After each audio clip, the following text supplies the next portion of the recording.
I was sipping my coffee and watching the horses graze when I heard heavy tires crunching gravel. I turned my head and saw not one, not two, but 3 sheriff patrol trucks pulling up to my ranch gates, lights flashing. 4 officers stepped out, hands near their holsters like they were ready for a standoff.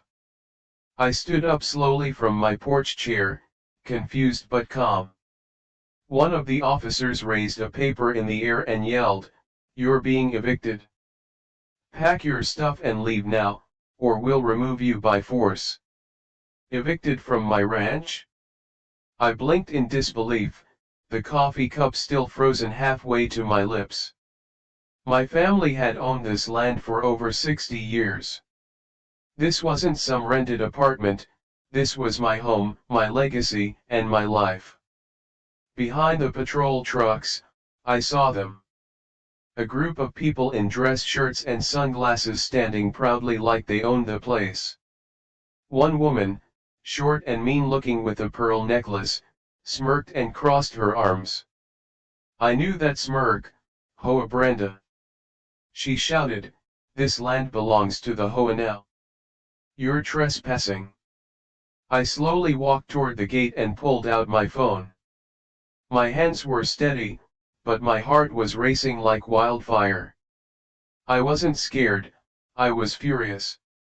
This had gone way too far. I dialed my brother. He picked up after one ring. "Sheriff Michael Jones speaking."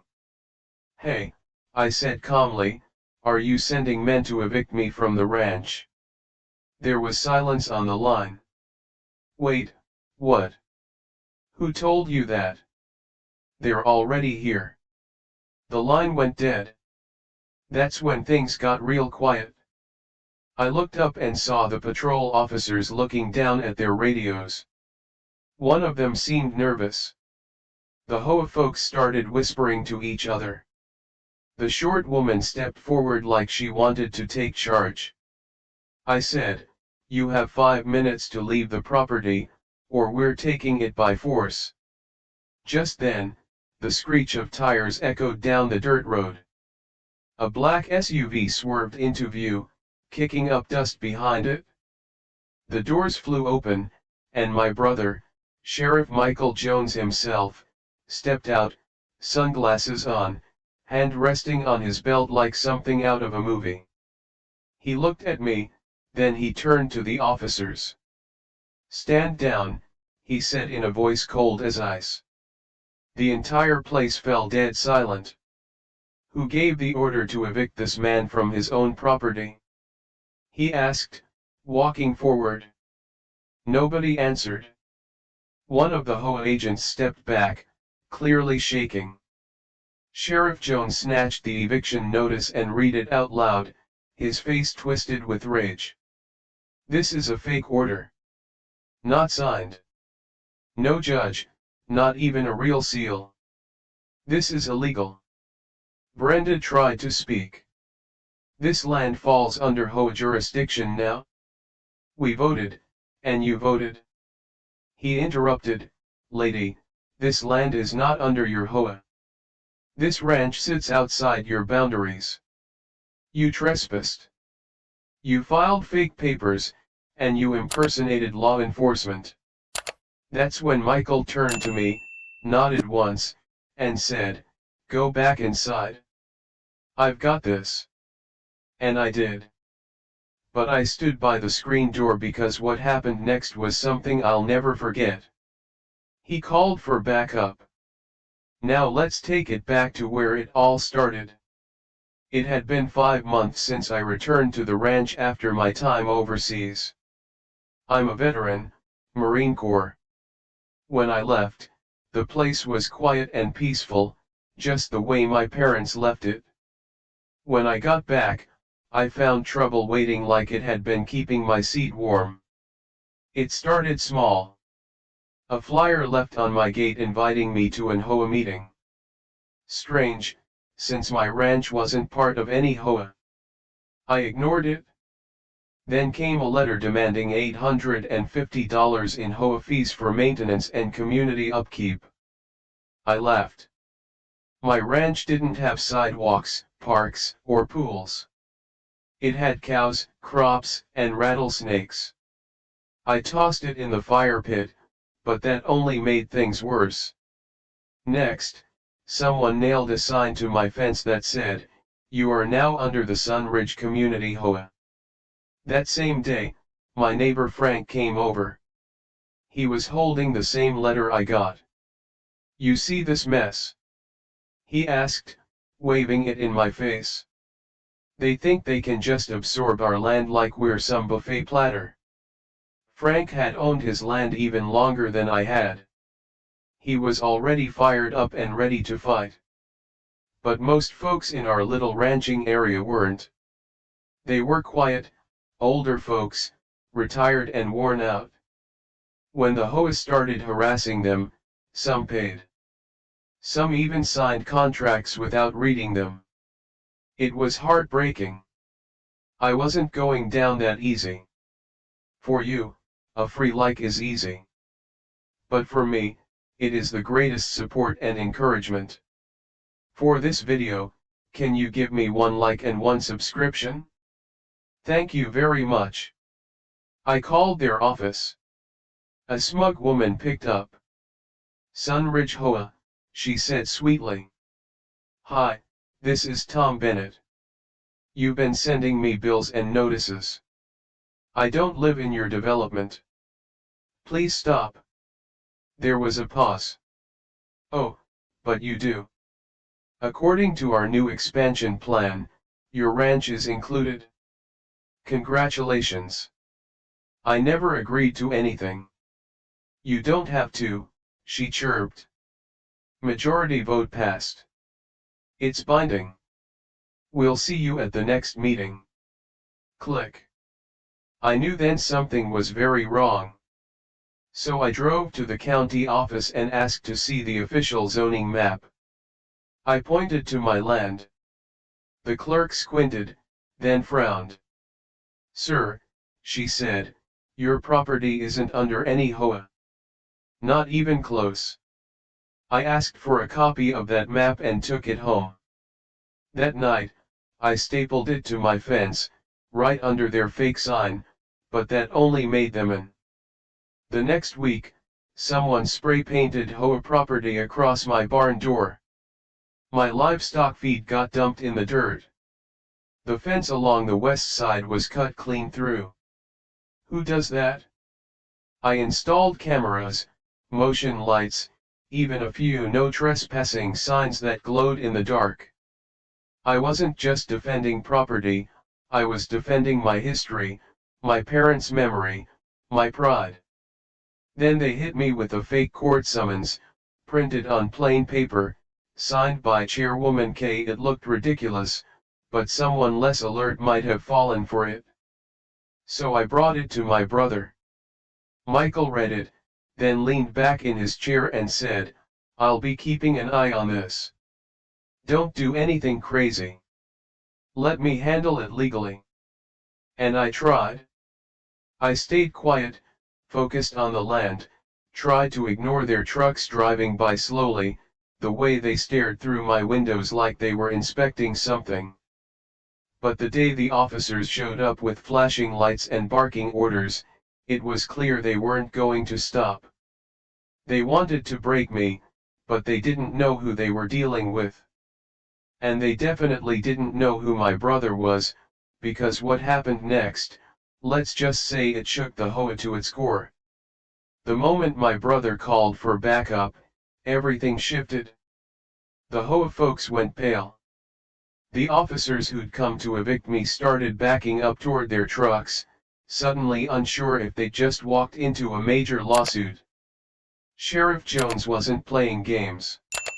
He barked into his radio, "This is Sheriff Bennett requesting immediate dispatch to 184 Clearwater Ranch Road.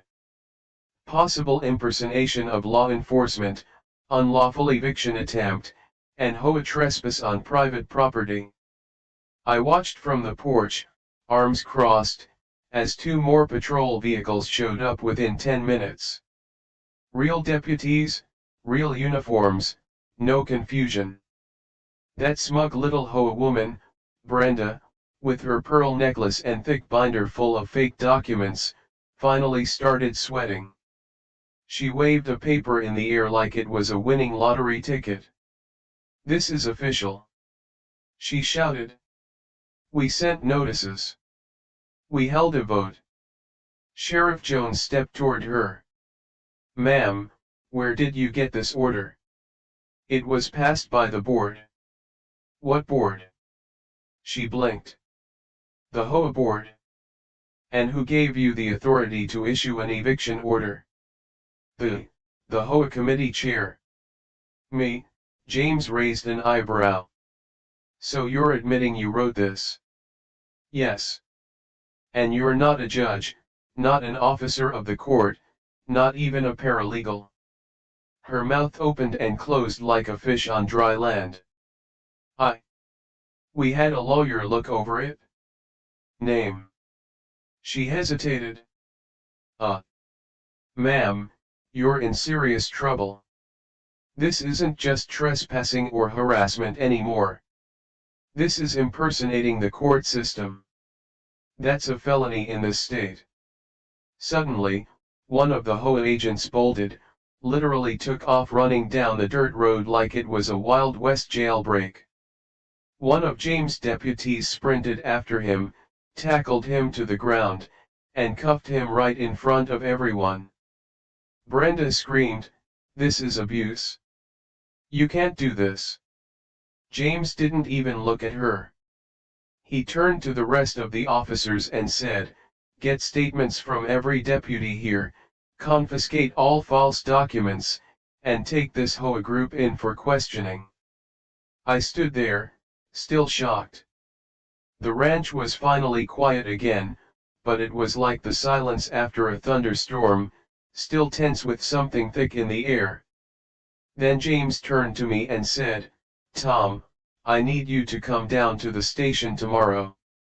We're going to file a full report, get this thing to the DA. It's going to take time, but we're shutting this scam down." I nodded. For the first time in weeks, I felt like I could breathe. But I knew it wasn't over. See, HOA Brenda wasn't done with me. Not by a long shot. The very next morning, before I even finished breakfast, I saw it. A news van. Right at the front gate. A reporter, cameraman, and someone holding a microphone with the logo Channel 8 News Now were standing right there on my private land like they had an invite. I walked up to the gate, wiped my hands on a rag, and raised an eyebrow. "You folks lost." The reporter beamed. "Tom Bennett, right? Ranch owner? We heard you assaulted a community representative and threatened officers of the law. Care to comment?" I let out a slow, frustrated sigh. "That's not what happened." He pressed on. "The HOA claims you've been illegally occupying land that was annexed for public use. They say you've been aggressive and even threatened legal HOA enforcement teams." "Enforcement teams? You mean the fake eviction squad they sent with made-up orders? They say your brother used his badge to protect you unfairly." I laughed loud. "Listen, you can stay here if you want, but I suggest you talk to the sheriff's office and the county clerk before you go airing lies on national television. I've got nothing to hide." The reporter kept recording. He knew a juicy story when he saw one. So I walked back to the house, grabbed my copy of the official county zoning map, and came right back. I held it up to the camera. "This right here," I said, "is proof this land isn't part of any HOA. It never was, and as of last night, your precious board is under criminal investigation." The reporter suddenly looked uneasy. I could see the wheels spinning. This wasn't the story he expected, but before he could say anything else, another truck pulled up. This one I didn't recognize. A sleek black SUV, tinted windows. It parked just outside the gate and sat there like it was watching us. I narrowed my eyes. Brenda got out. She was dressed in a navy suit now, heels clicking against the gravel, sunglasses too big for her face. But this time, she wasn't smirking. She was seething. "You embarrassed me," she hissed. "I stayed behind the gate. You broke the law." "I just told the truth." Her voice lowered. "You think this is over? You think a few officers and a news camera are going to stop us?" I stared her down. "Us? There's more than you know. We own this community. One way or another, you're leaving that ranch." I didn't say anything, but I smiled because what she didn't know was that I wasn't the only one fighting back. That night, my brother called me. He had more news. "Tom," he said, "it's worse than we thought. The HOA isn't just targeting you. They've got dozens of false documents on file with the county. They're trying to quietly take over other ranches around you." He paused. "And I just found something big." I leaned in. "What?" "There's someone funding this operation. A name just came up in the investigation, and it's someone you know." I felt my stomach drop. "Who?" He hesitated. "I'll tell you in person. Just watch your back. If they try to use fake cops to take you out once, they'll try something else." I didn't sleep much that night. The cameras caught motion 3 times. A drone flew over the barn around midnight. I knew the storm wasn't over. It was just getting started. The next morning, I woke up to the sound of my dogs barking like mad. Not the usual bark when they see a squirrel. This was deep, loud, and constant, the kind of bark that meant trouble. I jumped out of bed, threw on my boots, and grabbed my shotgun. Not loaded, but enough to let people know I wasn't joking around. Outside, I saw it. A pickup truck parked halfway in the ditch near my barn. The hood was popped, steam rising like they'd crashed and abandoned it, but nobody was inside. I walked around slowly, eyes sharp. Then I saw the back fence cut clean through again. I ran to the barn and flung the doors open. My tractor? Gone. One of my trailers? Gone. They stole from me while I slept. I called my brother, but he didn't pick up right away. I called again. Finally, he answered, sounding out of breath. "I'm already on the road. Just got a call.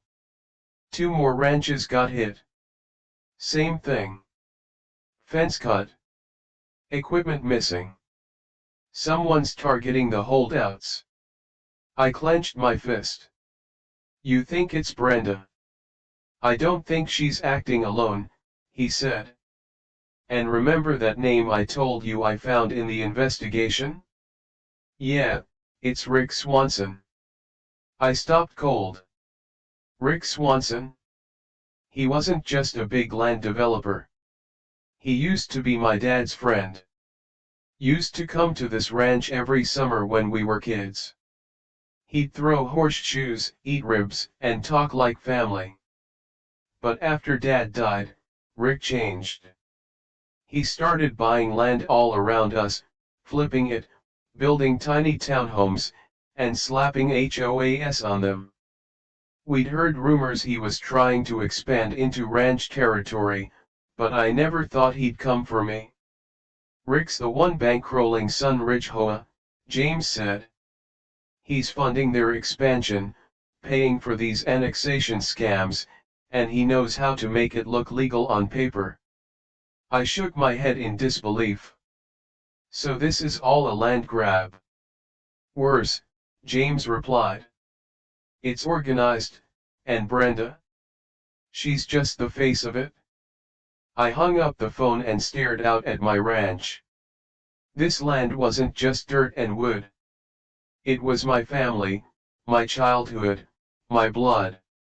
And I wasn't about to give it up to some fake HOA scam or a greedy former family friend.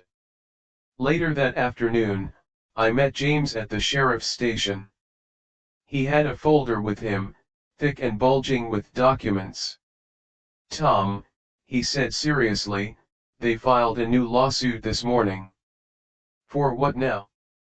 "For public disturbance and obstruction of community development." I let out a bitter laugh. I live on a ranch. I raise cattle. I don't even play loud music. They're trying to bury you in legal fees, hoping you'll give up. It's pressure tactics, but we've got evidence now. Real evidence. He showed me the file.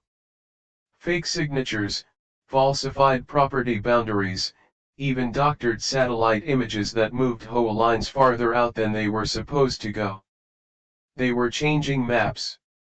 My land, my name, had been photoshopped into their development plan like I was some squatting tenant in their shiny little suburban utopia. I leaned back and asked, "Can we beat this?" James nodded. "Yes, but we need help." He paused. "And I already made a few calls." The next day, a convoy rolled into my ranch. 2 black SUVs, one marked with the U.S. Marshals emblem, and behind them a group of county officials with boxes of records, zoning maps, land ownership deeds. One woman stepped out and shook my hand firmly. "I'm Agent Fowler," she said. "Sheriff Bennett told us what's happening. We've seen signs of this scam in 4 counties.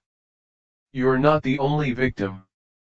But you might be the first to fight back loud enough for the government to notice." Agent Fowler looked toward the hills past my pasture. Other ranchers had been quiet, scared. Some had already lost their land and didn't even know they could fight. "We'll need your full cooperation," she said.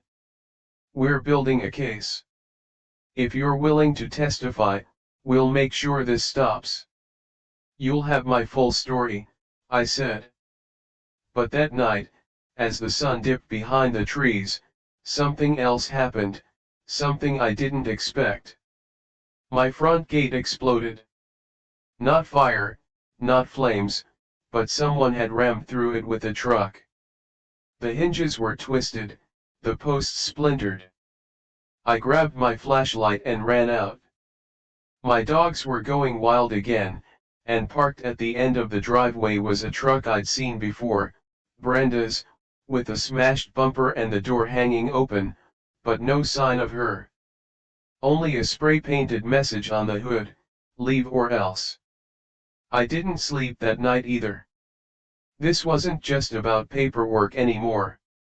It was war, and I was going to win. By morning, I had 6 different officials walking around my land, snapping photos, tagging evidence, and marking spots where the damage had been done. Sheriff Jones stood next to me, jaw clenched, as he stared at the mangled front gate. "This just made it federal," he said. "They crossed the line." "You think it was Brenda?" He nodded slowly. "She's the one dumb enough to do something this bold. But someone helped her." He was right. Brenda might have been the face of the HOA madness, but she didn't have the brains or the muscle to orchestrate all this alone.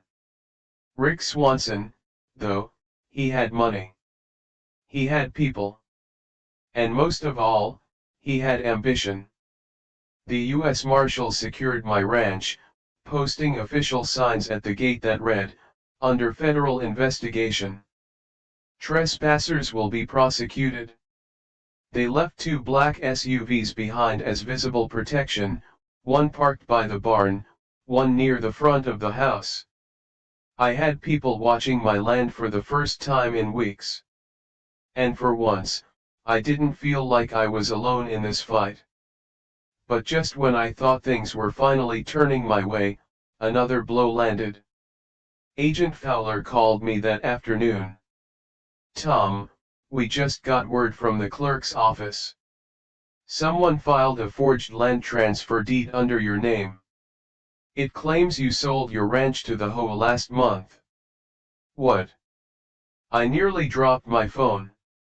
"They even attached a fake signature that looks like yours." "I never signed anything." "I know," she said calmly. "But it was enough for them to schedule a hearing this Friday. If you don't show, they'll try to claim the land by default." It was Wednesday. I was furious. And even worse, I was heartbroken. These people weren't just trying to take my land. They were trying to erase me from it on paper, in court, in every way possible. But something changed in me that day. I stopped being scared. I called every single neighbor within a 10-mile radius. Ranchers, farmers, retired vets, old folks who'd lived out here their whole lives, and I told them everything. Some of them had already been hit quiet notices, harassment, mysterious fees. Some had even sold off pieces of their land just to avoid the chaos. But when they heard about what happened to me, the fake eviction, the sabotage, the court forgery, they got angry. Really angry. That night, we met under the big oak tree near my pasture. 27 of us, all landowners. Some shaking with nerves, others holding coffee like it was a weapon. No one wanted to lose their land. No one wanted to be next. "We have to fight," I said, "together." And for the first time, I wasn't just defending my ranch, I was defending ours.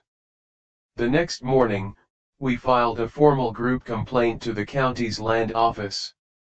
Agent Fowler made sure it was backed with federal evidence.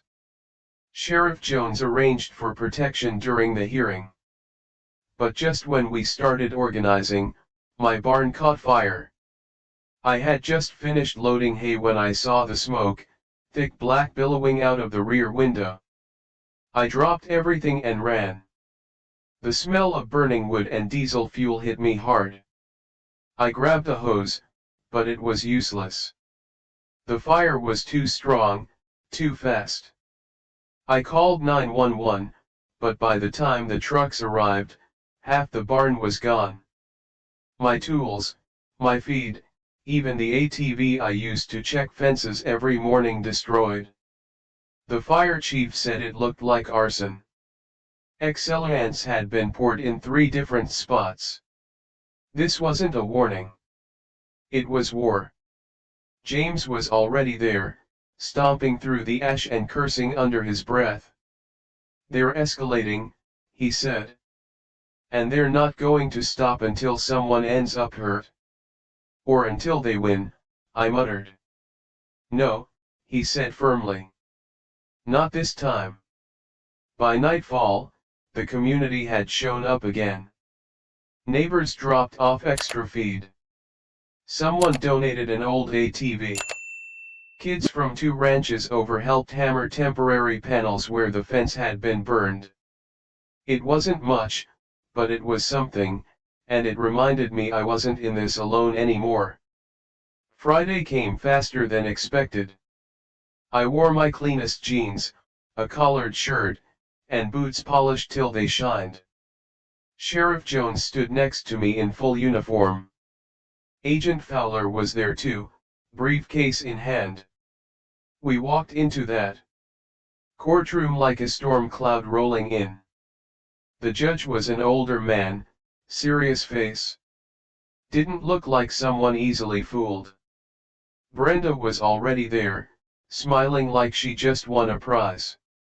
She was wearing a blazer, hair curled, makeup thick like she was on a talk show. Next to her sat Rick Swanson. He didn't smile. He just stared at me.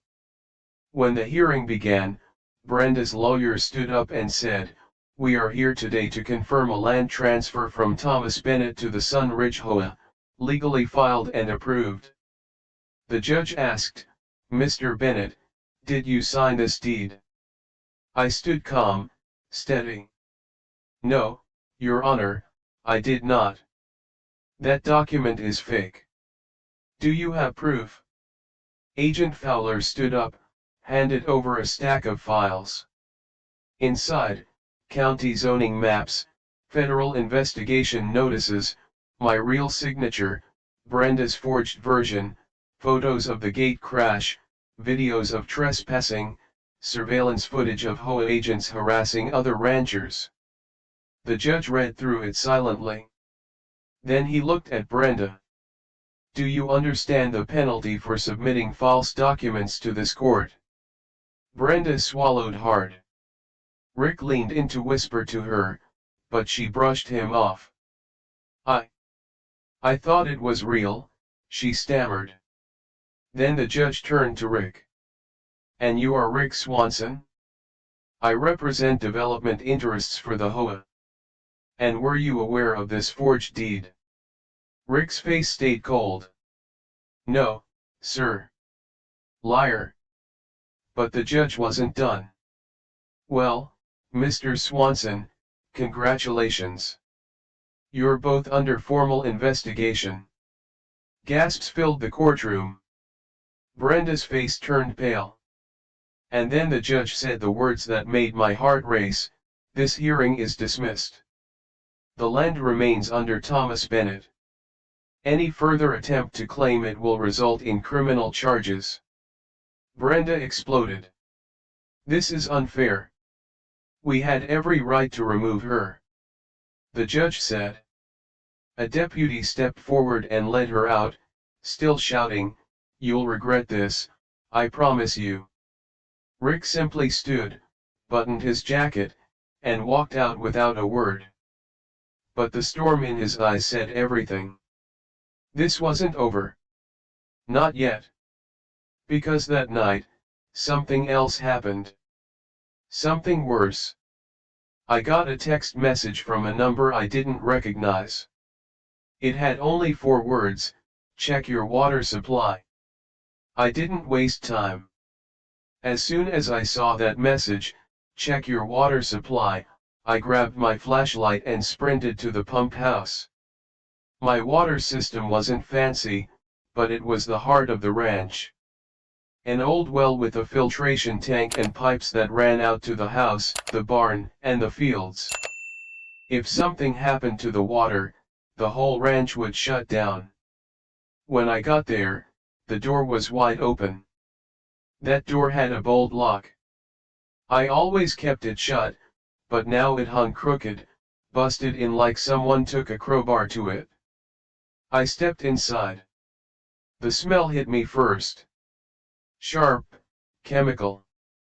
The main tank was bubbling slightly. The filter unit had been tampered with, wires yanked out, casing cracked. And sitting on the floor was an empty plastic bottle. I picked it up with a gloved hand. It was marked with a sticker that said pesticide, not for human or animal use. Someone had poisoned my water. I dropped the bottle and backed out slowly, heart thumping in my chest. My cattle, my neighbors, my own family could have been drinking from that supply. I immediately called James. "Get a sample and do not touch anything else," he said. "We're coming." Within 30 minutes, the entire pump house was swarming with investigators, hazmat suits, test kits, flashlights flashing like a disco. I stood on the edge of the gravel path, fists clenched, trying to stay calm. Agent Fowler showed up, her face grave. "We've confirmed it. That tank was contaminated with a highly concentrated pesticide. It's enough to cause major health issues if consumed." She paused. This wasn't vandalism. It was attempted poisoning. James turned to her. "That's a felony on a federal level. And since this is connected to an ongoing land seizure case, Fowler added, it's now officially domestic sabotage. The word sent a chill down my spine. Sabotage. I was just a rancher. I fixed fences, raised cattle, drove into town for gas and groceries like any other person. I never imagined I'd be in the middle of something that sounded like it belonged in a spy novel, but here we were. That night, I walked the entire perimeter of the ranch, armed. Not because I wanted trouble, but because I didn't know what was coming next. The fake eviction, the burning barn, the court forgery, and now attempted poisoning. What kind of people go that far just to take land? I wasn't afraid anymore. I was done. The next morning, I stood with Sheriff Jones in front of a packed press conference in town. Cameras, reporters, even a local radio host recording everything live. James took the podium. For weeks now, he began, residents of our county, especially long-standing ranchers, have been harassed, manipulated, and targeted by an illegal operation masquerading as a homeowners association. He paused. They have committed forgery, trespassing, destruction of property, and now, attempted poisoning. He turned to me and motioned. I stepped forward. My name is Tom Bennett. I'm a Marine veteran. I was born on Clearwater Ranch. My parents lived and died here. This land has never been for sale. But these people tried everything they could to take it from me. Cameras flashed. Reporters scribbled. They filed fake papers. They burned my barn. They poisoned my water supply. And they even tried to paint me as a criminal for refusing to sign away my home. I held up the burned water filter. This is what they did to my well. Gasps filled the crowd. But I'm still standing, and I'm not alone. This community is strong. We're organized. We're not backing down. Applause broke out from the local ranchers standing in the crowd. Some cheered. Some cried. But not everyone was clapping. In the back row of the crowd stood Rick Swanson, arms crossed, jaw tight. He wasn't hiding anymore.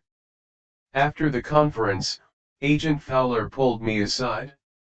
We've traced the pesticide back to a warehouse property owned by one of Swanson's shell companies.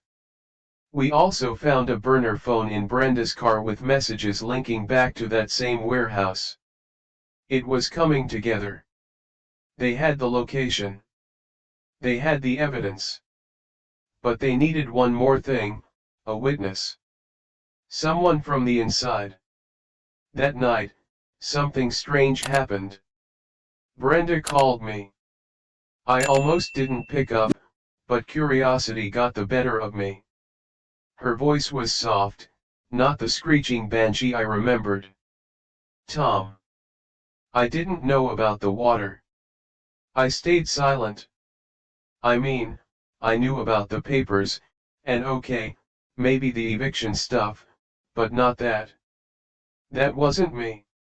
Why are you telling me this? Because I think I'm next.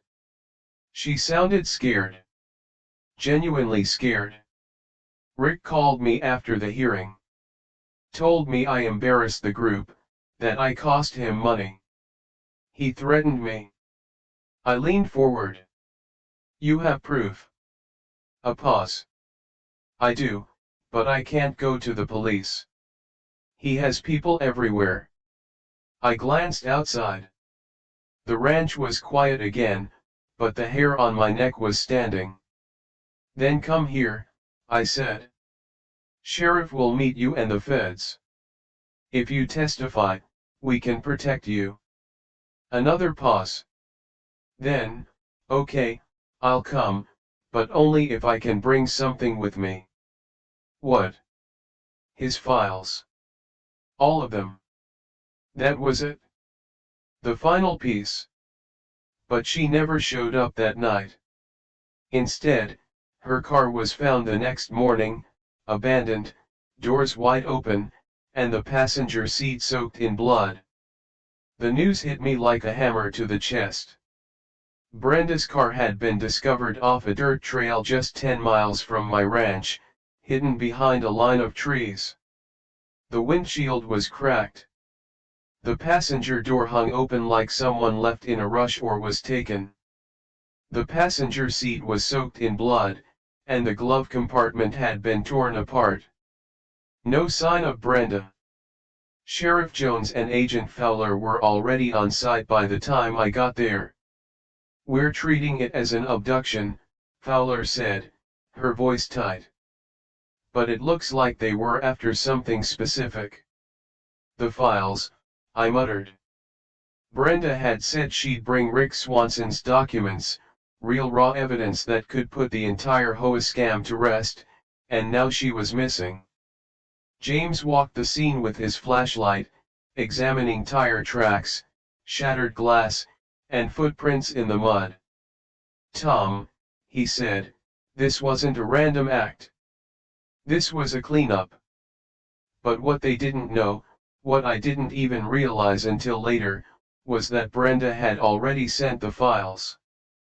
That same morning, I received a large yellow envelope tucked into my ranch mailbox. No name, no return address, just a single word on the front: truth. Inside were dozens of printed emails, bank transfers, legal drafts, private messages, everything. Brenda had leaked it all. One page confirmed that Rick Swanson was funneling money through fake construction firms to fund the HOA's land acquisitions. Another listed the names of over 30 people: lawyers, realtors, even a judge who had been bought off. The final document was a handwritten confession from Brenda. It read, "To whoever finds this, if something happens to me, know this: I was part of it. I helped them, but I was scared. Rick threatened me, promised power, promised money, but he never said people would get hurt. I kept copies. They're all here. I pray someone does what's right with them. Brenda Delaney." I handed the entire packet over to Fowler and James. They both stared at it for a long time in silence. "This is enough," Fowler finally said. "We'll bury him with this." The arrest came 2 days later. Rick Swanson was taken into federal custody after an early morning raid on his mansion. It was all over the news: real estate mogul linked to HOA fraud ring, sheriff's brother leads takedown of corrupt land developer, local rancher saves community. It wasn't just Rick. 10 other people were arrested in a sweeping federal indictment. Charges ranged from forgery and racketeering to attempted poisoning and conspiracy to commit land theft. Brenda was still missing, but because of her documents, justice came down like a hammer. Weeks passed, then months. I rebuilt my barn with the help of neighbors. The town started a legal defense fund for ranchers who'd been targeted by fake HOAs. The state passed a new law to protect landowners from non-consensual HOA expansion, which they actually named the Bennett Bill. Reporters stopped showing up. Things got quiet again, peaceful. One morning, while walking my fence line, I found something stuck between the posts: a small tin lunchbox, rusted, sealed shut with tape. I cracked it open and found a note. It said, "Still breathing, still watching. Thank you for not giving up." No signature, but I knew who it was. Brenda. Wherever she was hiding, she had finally done the right thing. I stood there for a long time, looking out over the land my father left me. The grass swayed in the breeze. My horses grazed in the distance. The sky was painted in streaks of orange and pink as the sun rose. And for the first time in a long while, I felt at peace. Because the ranch was still mine. Because I'd stood my ground. And because evil, no matter how powerful, always breaks when faced with the truth.